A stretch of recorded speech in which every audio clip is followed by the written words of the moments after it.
अतिसामान्य कुटुंबात जन्माला येऊन आयुष्यातील कठीणातील कठीण प्रसंगांना तोंड देऊन आपल्या मराठी चित्रपटसृष्टीचा कायापालट करणारा एक अवलिया आहे, जे की अत्यंत हालाकीच्या परिस्थितीत आयुष्य काढून आज संपूर्ण महाराष्ट्रातच नव्हे तर संपूर्ण भारतात आणि भारताबाहेर देखील सुप्रसिद्ध झालेले आहेत।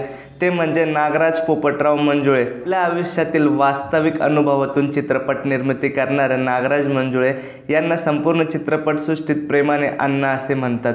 आज आपण नागराज मंजुळे यांच्या खडतर जीवन प्रवासाविषयी जाणून घेणार आहोत। नागराज मंजुळे यांची जीवन कहाणी, यांची लाईफ स्टोरी ही अत्यंत संकटांनी आणि खडतर प्रवासांनी भरलेली होती।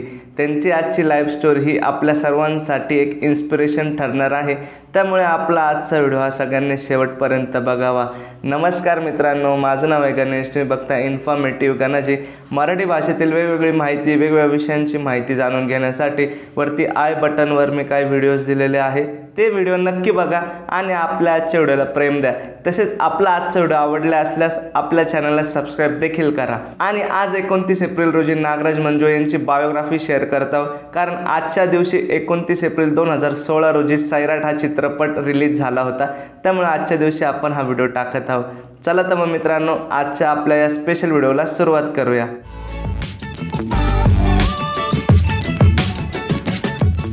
नागराज मंजुळे यांचा जन्म 24 ऑगस्ट 1977 रोजी महाराष्ट्र राज्यातील सोलापूर जिल्ह्यातील करमाळा या गावात झाला। नागराज मंजुळे यांचा जन्म हा वडार समाजात झाला। त्यांच्या काका काकूंना काही मूलबाळ नसल्या कारणानं नागराजांना त्यांच्या आई वडिलांनी त्यांच्या काकांना दत्तक दिले। नागराज हे काकांजवळ करमाळा येथेच थांबले आणि त्यांचे आई वडील हे तुळजापूरला निघून गेले। जसे जसे नागराज मोठे होत होते तसं तसं त्यांना एकटेपणा जाणवू लागला होता। पोरकेपणाची जाणीव त्यांना सतत होत गेली। यामुळे नागराज सतत घराबाहेर फिरत असे, वडिलांना दारू आणून देत असे आणि याच वडिलांना आणलेली दारूतून ते दारू पिऊ लागले आणि अगदी बालवयातच नागराज हे व्यसनाधीन झाले। त्यांना पैशाची उणीव भासू लागली आणि मिळेल त्या मार्गाने ते पैसे आणू लागले। अगदी सायकलचे टायर देखील विकून मिळेल त्या पैशातून मित्रांसोबत हॉटेलमध्ये जेवायला जाऊ लागले, दारू पिऊ लागले, तर कधी पत्ते, कॅरम, गोट्या या सर्व गोष्टी पैशांवर खेळू लागले। जसे जसे ते मोठे होत गेले तसे तसे त्यांचा पोरकेपणा आणि एकटेपणा त्यांना आणखीन त्रास गेला। त्यामुळे त्यांचं आणि त्यांच्या शाळेचं नातं कधी जमलंच नाही। शाळेत कमी आणि नागराज हे शाळेतील साहित्य लपवून चित्रपट पाहण्यास जाण्यास जास्त मग्न होऊ लागले। नागराजांना चित्रपट पाहण्यास जाण्याचा छंद हा त्यावेळी फार लागलेला होता। आई आणि आजींकडून ऐकलेल्या गोष्टी आणि आपण बघितलेले चित्रपट याच्यातून नागराज हे स्वतःच्या विश्वात रमून जात असे। पुढे 7वीत असताना नागराज हे करमाळ्यातून जेऊर येथे आले। जेऊर येथील वातावरण फार वेगळे असल्याने आपल्या वाईट सवयींमुळे आपल्याशी कोणी मैत्री करणार नाही या भीतीने त्यांनी नशेपासून वेगळे होण्याचे ठरवले। या संदर्भात काही जण सांगतात की नागराजांना 7वीत असताना एक मुलगी आवडू लागली होती। याच कारणाने त्यांनी स्वतःमध्ये बदल केले असं सर्वजण म्हणतात। त्यानंतर नागराज हे अनेक सामाजिक उपक्रमात भाग घेऊ लागले, वेगवेगळ्या प्रकारचे मैदानी खेळ खेळू लागले, गावाच्या देवीच्या यात्रेच्या उत्सवात हलगी वाजवून आनंद लुटू लागले आणि पैसे देखील कमवू लागले। तसेच वेगवेगळ्या दंगली म्हणजेच कुस्त्यांमध्ये देखील ते भाग घेऊ लागले। नागराज सांगतात की आयुष्यात ते 2 वेळा पूर्णपणे खचले होते। ते म्हणजे 1993 साली त्यांना दत्तक घेणारे वडील वारले तेव्हा आणि 2005 साली जेव्हा त्यांचे जन्मदाते वडील वारले। या 2 प्रसंगी ते अत्यंत खचले होते असे सांगतात। 10वीत असताना नागराज हे 2 विषयात नापास झाले आणि तिथूनच त्यांच्या आयुष्याला कलाटणी भेटण्यास सुरुवात झाली। नागराजांनी वेगवेगळ्या सवयी आपल्या अंगीकृत केल्या। नागराजांना वाचनाची प्रचंड आवड निर्माण झाली। परिस्थिती हालाकीची असल्या कारणाने पेपर विकत घेऊन वाचत नव्हते, त्यामुळे जवळील सार्वजनिक वाचनालयात जाऊन ते पेपर वाचू लागले आणि हळूहळू त्यांची वाचनाचा कल हा पुस्तके, कादंबऱ्या यांच्याकडे होऊ लागला। याच्यातूनच त्यांना रोजनिशी लिहिण्याची सवय जडली आणि यातून ते कविता देखील करू लागले। 12वीत असताना नागराजांनी एक कविता केली आणि ती लोकमतला पाठवली। ती कविता लोकमतमध्ये प्रकाशित झाली आणि तिचा पहिला नंबर देखील आला। येथूनच नागराज यांचे खूप कौतुक झाले आणि नागराजांचा आत्मविश्वास हा प्रचंड वाढला, अगदी गगनाला भिडला। यानंतर त्यांनी आपल्या वाचनाकडे, आपल्या लेखनाकडे प्रचंड लक्ष दिलं आणि आपली कविता करायची आणि लिहिण्याची सवय अगदी चालूच ठेवली. आपलं शिक्षण चालू असताना नागराजांनी पोलीस भरतीची परीक्षा दिली आणि त्यात ते सिलेक्ट देखील झाले. परंतु तिथे गेल्यावर त्यांच्या मनाची प्रचंड घुसमट होऊ लागली. त्यांच्या आतील लेखकाला तिथे अस्वस्थ वाटू लागले आणि अखेर 13 दिवसांची ट्रेनिंग घेऊन नागराज तिथून माघारी निघून आले. त्यांचे नातेवाईक व त्यांचे आईवडील प्रचंड त्यांच्या वागण्याने चिडले व त्यांच्यावर नाराज झाले, जो तो नागराजांना बोलू लागला. परंतु नागराजांनी आपलं सर्व लक्ष हे लिखाणावर केंद्रित केले. आपल्या आयुष्यातील वास्तव ते लिखाणात मांडू लागले आणि नागराजांनी उन्हाच्या कटाविरुद्ध हा काव्यसंग्रह प्रकाशित केला. यातील सर्व कविता हे त्यांनी स्वतः लिहिलेल्या होत्या. आपलं MAचं मराठी लिटरेचरचं शिक्षण पूर्ण झाल्यानंतर नागराजांनी पुणे गाठले. लहानपणापासूनच चित्रपटांविषयी असलेली जवळीक आणि कुतूहलता त्यांनी वास्तवात उतरवण्याचे ठरवले आणि मास कम्युनिकेशनचं शिक्षणाला ॲडमिशन घेतलं. नागराज मंजुळे यांनी 2010 साली आपली पहिली शॉर्ट फिल्म काढली, ती म्हणजे पिस्तुल्या. यात मुलांना शिकण्याची आवड असते, पण त्यांच्या आजूबाजूची सामाजिक परिस्थिती त्यांना यापासून रोखते हे दाखवलेलं आहे. शिक्षण आणि परिस्थितीवर भाष्य करणारी ही शॉर्ट फिल्म आहे. त्यांना या शॉर्ट फिल्मसाठी राष्ट्रीय पुरस्कार देखील भेटला. यानंतर नागराज यांनी 2013 साली फॅन्ड्री या चित्रपटापासून ॲज अ ॲक्टर आणि ॲज अ डायरेक्टर आपला मराठी चित्रपटसृष्टीत डेब्यूट केला.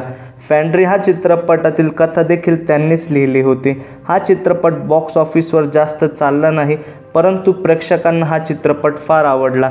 सर्व स्तरावरून फॅन्ड्रीतील ॲक्टर आणि नागराज मंजुळे यांची कौतुक होऊ लागले आणि यांची स्तुती होऊ लागले. वेगवेगळ्या परदेशातील फिल्म फेस्टिवलमध्ये हा सिनेमा दाखवला गेला आणि याचं प्रचंड कौतुक देखील झाले. नागराज यांनी 1997 साली वयाच्या 20व्या वर्षी सुनीता मंजुळे यांच्यासोबत विवाह केला. परंतु 2012 साली त्यांनी घटस्फोट घेण्याचे ठरवले आणि 2014 साली नागराज आणि सुनीता हे एकमेकांपासून विभक्त झाले. त्यांच्या फॅन्ड्री या चित्रपटाला बेस्ट डायरेक्टर म्हणून मराठी फिल्मफेअर पुरस्कार देखील नागराज मंजुळे यांना भेटला होता. नागराज मंजुळे यांनी 2015 साली आलेल्या बाजी आणि हायवे या 2 चित्रपटांत अभिनय केला. त्यानंतर उजाडले ते वर्ष, ज्याने नागराज मंजुळेच नाही तर संपूर्ण मराठी चित्रपटसृष्टीचं आयुष्य पालटले. जगाच्या पटलावर मराठी चित्रपटसृष्टीला आणून उभे केले आणि एक वेगळी ताकद मराठी चित्रपटसृष्टीला दिली. ते म्हणजे 2016 या साली आलेल्या सैराट या चित्रपटापासून संपूर्ण मराठी चित्रपटाचं आयुष्यच पालटलं. या चित्रपटाचं लेखन देखील नागराज मंजुळे यांनी केलं होतं. तसेच दिग्दर्शन आणि प्रोडक्शन देखील त्यांनीच केलेलं होतं. संपूर्ण भारतातील सैराट हा पहिला सिनेमा होता, म्हणजे जे टॉलिवूडला जमलं नाही, जे बॉलिवूडला जमलं नाही, जे कॉलिवूडला जमलं नाही, जे सँडलवूड इंडस्ट्रीला जमलं नाही, जे भारतातील कुठल्याच इंडस्ट्रीला जमलं नाही, ते आपल्या मराठी चित्रपटाने करून दाखवलं होतं. ते म्हणजे भारतातील सैराट हा पहिला सिनेमा होता ज्यात सिम्फनी ऑर्केस्ट्राचा उपयोग केला होता आणि याचं संगीत थेट हॉलिवूडमध्ये बनवलं होतं. हे फक्त आणि फक्त भारताच्या इतिहासात फक्त मराठी चित्रपटाने केलं, ते म्हणजे नागराज मंजुळे आणि अजय अतुल यांच्या मार्फतच ते झालं. सैराट हा चित्रपट थेट बर्लिन फिल्म फेस्टिवलपर्यंत पोहोचला.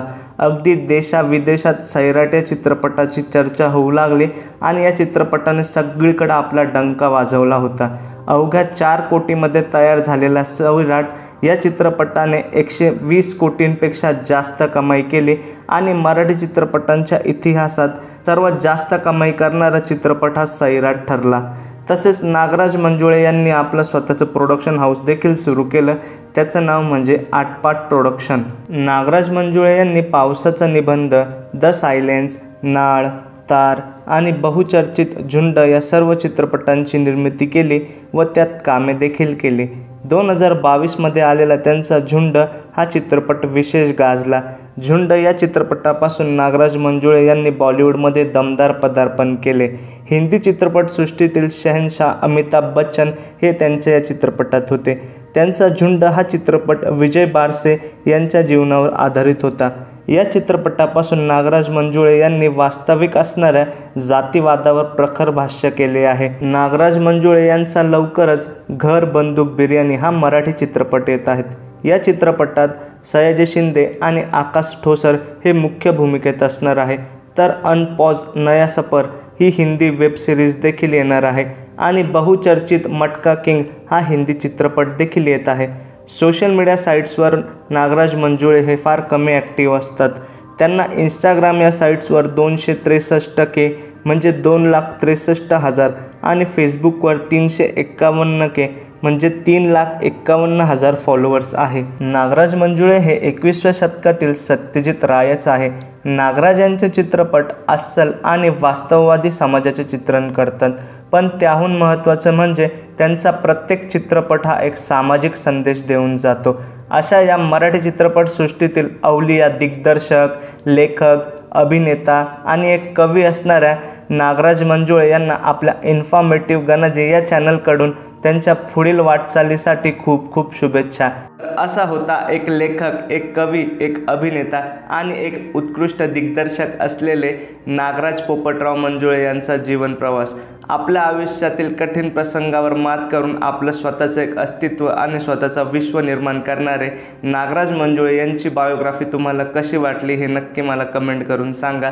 तसेच पुढील व्हिडिओ कुठल्या विषयावर बनवायचं हे देखील सांगा। चला तर मग मित्रांनो, भेटूया आपल्या पुढच्या व्हिडिओत। धन्यवाद।